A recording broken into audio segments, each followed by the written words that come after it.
Hello guys, नमस्ते सबैजनालाई। हजुरलाई स्वागत छ मेरो मिनी ब्लगमा। अनि म आज देखाउन जाँदैछु हाम्रो राई साग कति ठुलो भयो। बहुत दिनपछि म आफ्नो घरमा आएको छु अनि म देखाउन जाँदैछु कि हाम्रो सागहरू कति ठुलो भयो। अनि हेर्न सक्नुहुन्छ, हेर्नुस् यताबाट म छेउदेखि पनि देखाउँछु। अहिले चाहिँ यतिकै हेर्नुस्, यो पुरै जति हेर्नुहुँदैछ यो हेर्नुस्, पुरै सागहरू हो। यी जति पनि रोपेको छौँ, धेरै जस्तो हामीले साग नै रोपेको छौँ। हेर्नुस्, अब यतादेखि स्टार्ट गरौँ। यो हेर्नुहोस्, साग कति ठुलो भएको छ। यो पोटमा सानो यसरी फुल रोप्ने पोटमा रोपेको छौँ अनि यो सानो बाल्टीमा रोपेको छु। हेर्नुहोस्, यसरी यो चाहिँ यसरी सानो गमला जस्तै प्लास्टिकको त्यसमा रोपेको छ। हेर्नुहोस्, फुल पनि फुलिसकेको छ। अनि हेर्न सक्नुहुन्छ यो छेउदेखि। अनि यसमा पनि हेर्नुहोस्, यो भयो तेलको जर्किन, त्यसमा पनि रोपेको छौँ। अनि हेर्नुहोस्, यो त यति ठुलो भएको छ। यो चाहिँ पोट हो। यसमा हेर्नुहोस्, यो चाहिँ गमला जस्तै ठुलो गमला जस्तै डबर भन्छ त्यसलाई, त्यसमा रोपेको छौँ। यो भयो बाल्टिङ। यसमा हेर्नु सानो पोटमा रोपेको, यसमा पनि फुल फुल्दैछ। साग नै साग छ। अनि यसमा पनि हेर्नुहोस्, साग नै साग छ।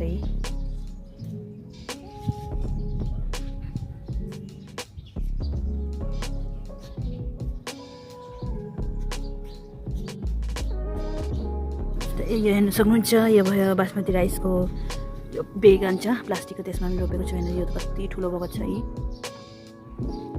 यसमा पनि सागै साग छ।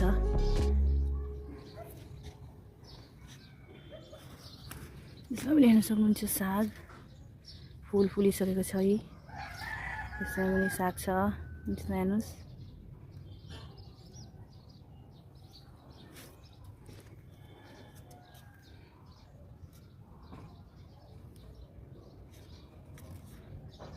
यता पनि साग छ।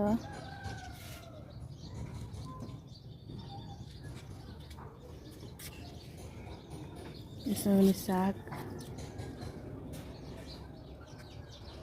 हेर्न सक्नुहुन्छ। यसमा पनि फुल फुलिसकेको छ। यता साग हेर्नुहोस्,